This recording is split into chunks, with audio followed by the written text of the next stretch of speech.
anak-anak kelas 5 SD Islam Gergaji. Kembali lagi dengan Butika dalam pembelajaran tematik tema 6, panas dan perpindahannya, subtema 1. Nah, silahkan kalian siapkan buku dan alat tulis kalian. Apakah kalian sudah siap untuk mengikuti pembelajaran hari ini? Baiklah, jika kalian sudah siap, mari kita simak bersama-sama. Siapa di sini yang suka dengan membaca buku? Wah, bagus sekali ya jika kalian suka membaca buku. Buku merupakan salah satu sumber informasi, apalagi buku pengetahuan. Buku pengetahuan biasanya berisi informasi tentang peristiwa alam yang terjadi di sekitar kita. Nah, anak-anak, perhatikan gambar berikut ini. Dapatkah kamu menceritakan gambar-gambar di samping? Tahukah kamu bahwa matahari adalah sumber energi yang tidak pernah habis dan diperlukan oleh seluruh makhluk hidup yang ada di bumi, termasuk masyarakat Indonesia? Manusia dan lingkungan sekitar memerlukan sumber energi panas untuk kelangsungan hidupnya. Bagaimana masyarakat sekitarmu memanfaatkan energi panas untuk memenuhi kebutuhan hidupnya? Apakah energi panas diperuntukkan bagi semua orang? Bagaimana usaha masyarakat di sekitarmu untuk memenuhi kebutuhan hidupnya? Untuk memenuhi kebutuhan hidupnya, manusia harus berhubungan dengan lingkungannya. Dalam hubungan dengan lingkungannya, ada peristiwa saling memengaruhi satu dengan yang lain. Matahari adalah sumber kehidupan yang memungkinkan lingkungan manusia berjalan sebagaimana mestinya. Lingkungan manusia terdiri atas lingkungan alam dan juga lingkungan masyarakat. Lingkungan masyarakat tempat tinggal kita dipengaruhi oleh kehidupan ekonomi, sosial, dan juga budaya. Nah, seluruh makhluk hidup di bumi saling berhubungan. Makhluk hidup dapat hidup dari lingkungan alam karena alam menyediakan semua kebutuhan bagi makhluk hidup. Nah, dalam lingkungan alam terdapat benda hidup dan benda mati. Antara benda hidup dan benda mati, keduanya saling berhubungan satu sama lain. Nah, apa saja itu benda hidup dan benda mati? Benda hidup contohnya ada manusia, hewan, dan tumbuhan. Benda mati contohnya seperti air, tanah, udara, batu, dan lain sebagainya. Nah, benda mati itu dapat mempengaruhi benda hidup. Seperti apa contohnya? Nah, perhatikan dengan baik-baik. Jenis tanah, suhu, dan curah hujan di suatu tempat memengaruhi tanaman dan tumbuhan daerah tersebut.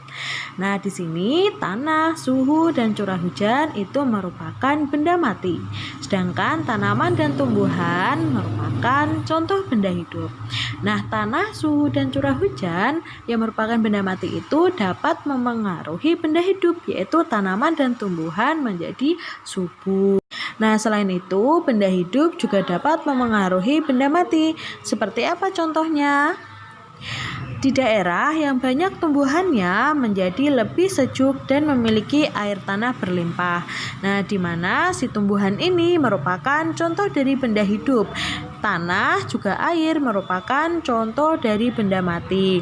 Nah, jika di suatu daerah terdapat tumbuhan yang banyak, maka yang terjadi udaranya sejuk, kemudian air juga tanahnya berlimpah, sehingga benda hidup memengaruhi benda mati.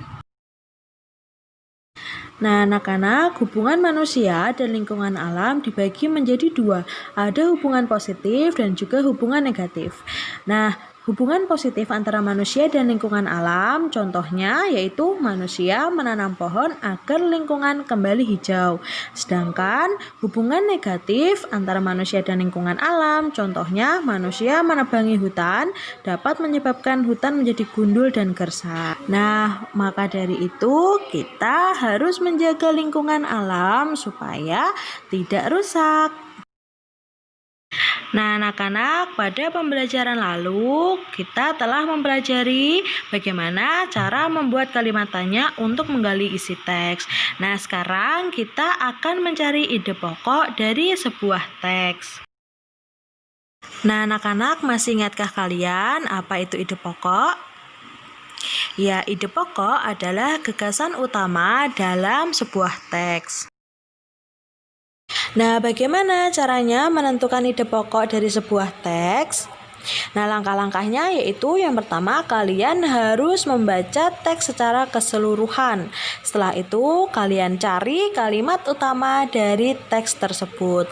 Nah, jika kalimat utamanya sudah ketemu, kalian menentukan inti dari kalimat utama. Karena ide pokok merupakan inti dari kalimat utama. Nah, anak-anak, silahkan kalian baca teks yang berjudul Manusia dengan Lingkungan Alam. Setelah kalian membaca dan mencermati, kalian bisa menentukan ide pokok dari setiap paragraf.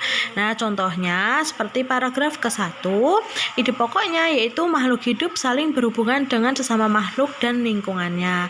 Nah, kalimat utama pada paragraf ke-1 terletak pada kalimat pertama, sehingga kita bisa ambil inti dari kalimat utamanya, yaitu makhluk hidup saling berhubungan dengan sesama makhluk hidup dan lingkungannya. Nah, ide pokok dari paragraf kedua yaitu hubungan antara benda mati dan makhluk hidup. Nah, kalimat utama pada paragraf kedua terletak pada kalimat pertama, sehingga inti dari kalimat utamanya yaitu hubungan antara benda mati dan makhluk hidup. Nah, anak-anak, tahukah kamu jika setiap anak di Indonesia memiliki hak yang wajib dipenuhi? Nah, berikut merupakan hak-hak yang wajib didapatkan anak menurut Konvensi Hak Anak. Yang pertama, hak kelangsungan hidup.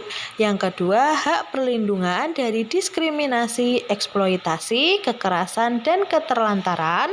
Kemudian, hak tumbuh kembang. Dan yang terakhir, hak berpartisipasi menyatakan pendapat. Nah, selanjutnya yaitu hak-hak yang wajib didapatkan peserta didik. Yang pertama yaitu mendapat perlakuan sesuai dengan bakat, minat, dan kemampuannya. Kemudian mengikuti program pendidikan yang bersangkutan atas dasar pendidikan berkelanjutan. Kemudian mendapat bantuan fasilitas belajar. Kemudian pindah ke sekolah yang sejajar atau yang tingkatnya lebih tinggi sesuai dengan persyaratan. Kemudian memperoleh penilaian hasil belajarnya. Dan yang terakhir, mendapat pelayanan khusus bila mana menyandang cacat. Nah, anak-anak, bagaimana? Apakah kalian sudah paham dengan penjelasan pembelajaran pada hari ini? Ibu harap kalian paham ya anak-anak. Baiklah, Ibu akhiri pembelajaran pada hari ini. Wassalamualaikum warahmatullahi wabarakatuh. Sampai jumpa lagi.